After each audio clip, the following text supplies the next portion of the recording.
What is up, everyone? Today we're learning about all things protein, why it's so important for you, what are its benefits, how to hit your protein, how to cook it, and everything else.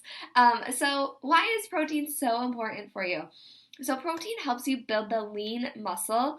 It also helps with protein synthesis, which kind of helps with repairing and recovering.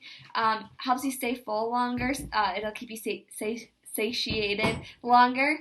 It also takes 5 times more energy to digest than carbs and fats do, which is also going to help you burn more calories. So it is ideal for fat loss to have. Sorry, Billy is playing, wants me to play with him right now.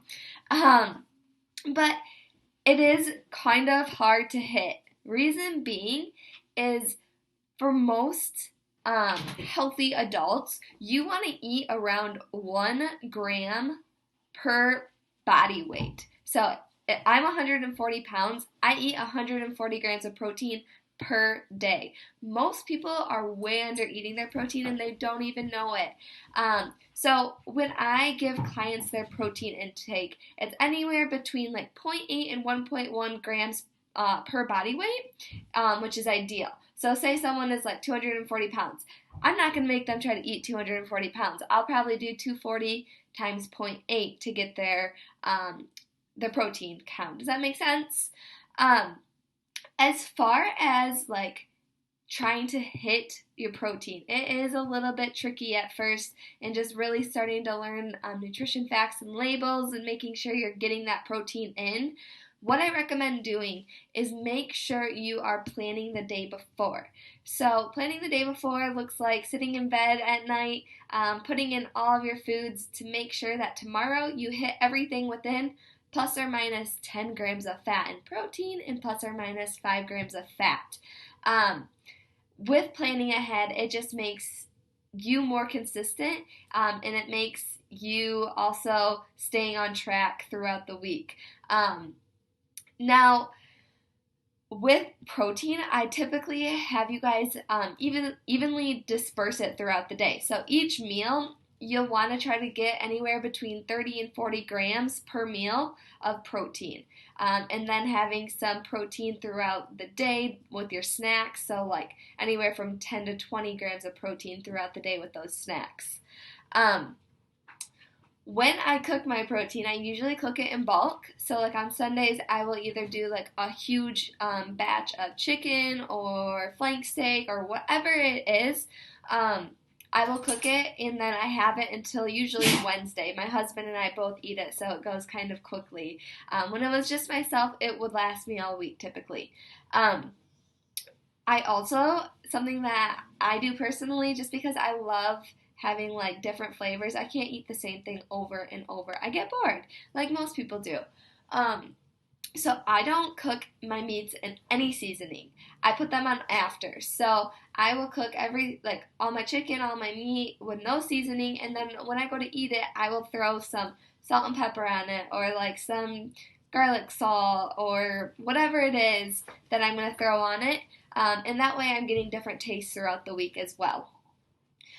When I go shopping for protein or groceries in general, I always look for lower fat options. Reason being is fats are the lowest macronutrient that you get. So you hit those quite fast. And so trying to get lower fat options is going to make you hitting your macros a lot easier and giving you more room to have other foods and not just like fruit, because fruit only has carbs and like protein shakes.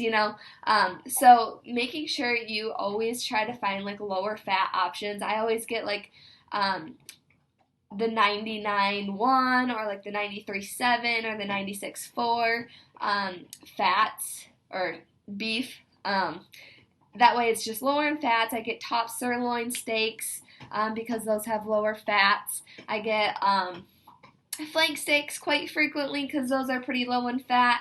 It's just honestly taking a look at the nutrition facts and seeing, okay, does this have a lot of protein in it? Yep, it does. Okay, let's check the fats now. Okay, the fats are under 10. That's good. Let's get this. Sometimes fats can be like 15, 17, and we do want to stay away from those. Not saying you can't have them, but when you first starting out, it does get tricky to hit all three of them without going way over on your fats.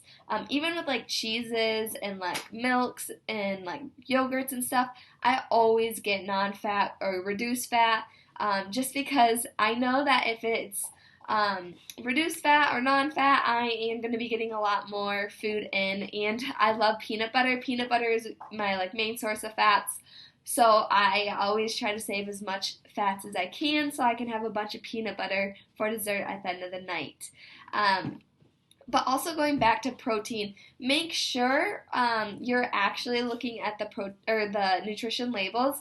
A lot of marketing will say high protein, and then you go to look at it, and it'll say um, like 9 grams of protein, and then there's going to be like 13 fats in there. So it's not really that high in protein. They kind of do that with peanut butter. Man, I'm talking a lot about peanut butter, but just be very careful when you are buying items to make sure you're looking at the nutrition facts and seeing what they actually are. Something with like Cliff Bars.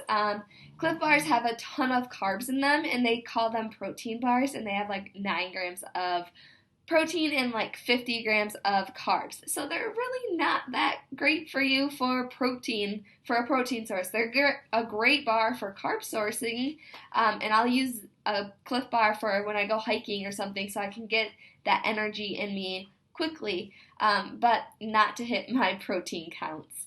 Another way you can hit protein, and sometimes like if I have a cheat meal and I like went way over on my carbs and my fats and I only have protein left, I'll just mix water in a protein, like a protein scoop, and I'll just have that to hit the rest of my protein. Or a lot of protein powders, First Form, which I use, you can actually bake with your protein. So you can make like protein pancakes, protein waffles, protein like mug cakes. You can make anything, honestly, with them, and it's just a great source of protein. So make sure you take a look at the protein list that I provided for you. Make sure you download it. Check it over, see what looks and sounds good to you, and then the next time you go to the grocery store, start looking for those higher protein items.